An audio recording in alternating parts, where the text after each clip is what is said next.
Cédric Pioline avec nous. Bonjour Cédric. Bonjour. Bon, journée noire hier pour les Français à Roland-Garros. 6 Français éliminés sur 6, dont Caroline Garcia qui était une des favorites chez les femmes.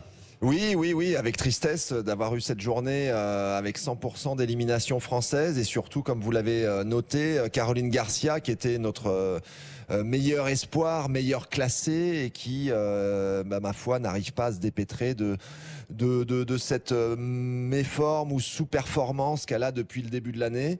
Et je pense qu'elle avait beaucoup d'attentes. Nous en avions avec elle et malheureusement, elle perd alors d'une manière accrochée, mais elle perd 7-5 au troisième set. C'est bien dommage. Voilà, il est comme Axel vient de le dire, eh bien il nous reste que 3 Français. Ouais, mon fils, bon, forfait, c'est vraiment dommage parce qu'il s'était. Qu'est-ce qui s'est battu pour arriver au second tour et puis bon là il pouvait rien faire. Forfait à cause d'une blessure. On va le revoir à Roland.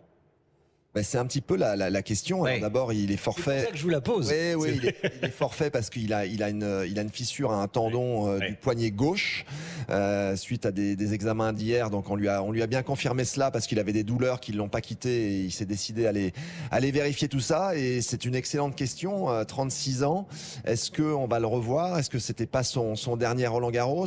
Parce que c'est quand même compliqué. On voit que son retour à la compétition depuis quelques mois, eh bien, ne se passe pas du tout comme un long fleuve tranquille, mais justement avec beaucoup de difficultés, des blessures qui arrivent, ça craque, le corps craque un petit peu à droite et à gauche.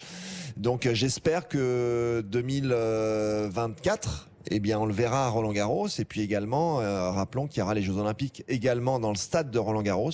Donc je pense que c'est une motivation quand même supplémentaire pour un joueur comme Gaël. Cédric, une dernière petite question. 3 rescapés français qui jouent aujourd'hui. Diane Paris, c'est celle qui a le plus de chances de l'emporter. Alors sur le troisième tour. Oui, alors sur le papier, elle est favorite puisqu'elle est mieux classée que son adversaire. Mais attention, c'est une jeune joueuse de 16 ans qui est sous-classée et qui arrive comme un TGV, un énorme potentiel qu'on devrait voir à mon avis très rapidement monter dans au moins les 20 premières mondiales. Donc match compliqué. J'espère que le jeu de Diane avec beaucoup de variations, du chip, des accélérations, des changements de rythme va perturber la belle machine de cette jeune joueuse russe. Merci beaucoup Cédric Pioline. Cédric Pioline, voilà, on est en direct de Roland-Garros. Europe 1 midi, en direct de Roland-Garros cette semaine.